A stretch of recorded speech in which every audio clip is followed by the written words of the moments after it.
കഴിഞ്ഞ 4-5 മാസത്തിൽ നടനും അവതാരകനുമായ ഗോവിന്ദ് പത്മസൂര്യയും സീരിയൽ സിനിമാ താരം ഗോപിക അനിലും തമ്മിൽ ഈ വർഷം ആദ്യമാണ് വിവാഹിതരായത്. അടുത്തിടെയാണ് കുടുംബത്തിനൊപ്പം ജിപിയും ഗോപികയും ദുബായിലേക്ക് പോയതും. ദുബായ് കോളിംഗ് എന്ന ക്യാപ്ഷനോടെയായിരുന്നു തങ്ങളുടെ പുത്തൻ വിശേഷം ഇരുവരും പങ്കുവച്ചത്. രണ്ട് കുടുംബങ്ങളെയും ചേർത്താണ് ഇവർ യാത്രകൾ പോകാറുള്ളത്. കുടുംബത്തിന്റെ ഒത്തൊരുമയ്ക്കും സ്നേഹത്തിനും കൈയടിക്കുകയാണ് ആരാധകർ. രണ്ടുപേരും വിവാഹശേഷം ഒട്ടനവധി അന്തർദേശീയ യാത്രകളാണ് നടത്തിയിട്ടുള്ളത്.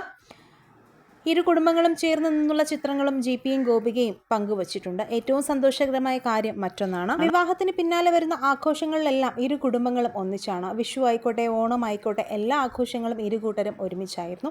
ഗോപികയുടെ അച്ഛനും അമ്മയും ജിപിയുടെ അച്ഛനും അമ്മയും അത്രയും സുഹൃത്തുക്കളുമാണ്. ഈ വർഷം ജനുവരിയിലായിരുന്നു ജിപിയുടെയും ഗോപികയുടെയും വിവാഹം. വിവാഹ നിശ്ചയത്തിന്റെ ഫോട്ടോസ് ജിപി പങ്കുവച്ചപ്പോഴാണ് ഇരുവരും വിവാഹം ചെയ്യാൻ പോകുന്ന കാര്യം എല്ലാവരും അറിയുന്നത്. പ്രണയ വിവാഹമാണെന്നാണ് കരുതിയതെങ്കിലും വീട്ടുകാർ തീരുമാനിച്ച് ഉറപ്പിച്ച വിവാഹമാണെന്നാണ് ജിപി പറഞ്ഞത്. അതുപോലെ തന്നെ സാന്ത്വനം സീരിയലിലൂടെയാണ് ഗോപിക അത്രയേറെ ആരാധകരിലേക്ക് എത്തിപ്പെട്ടത്.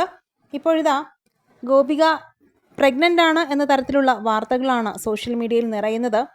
കുഞ്ഞു വയറ് കാണിച്ചിട്ടുള്ള ഫോട്ടോയാണ് ഗോപിക പങ്കുവച്ചിട്ടുള്ളത്. പക്ഷേ യഥാർത്ഥത്തിൽ ഗോപിക പ്രഗ്നൻ്റ് ഒന്നുമല്ല, അങ്ങനൊരു വിശേഷമൊന്നുമില്ല. അങ്ങനെ ഉണ്ടായിരുന്നെങ്കിൽ ജിപി അത് നമ്മുടെ പ്രേക്ഷകരെ അറിയിച്ചിരുന്നനെ എന്നൊക്കെയുള്ള കമൻറ്റുകളാണ് ഈ വീഡിയോയ്ക്ക് താഴെ വരുന്നത്.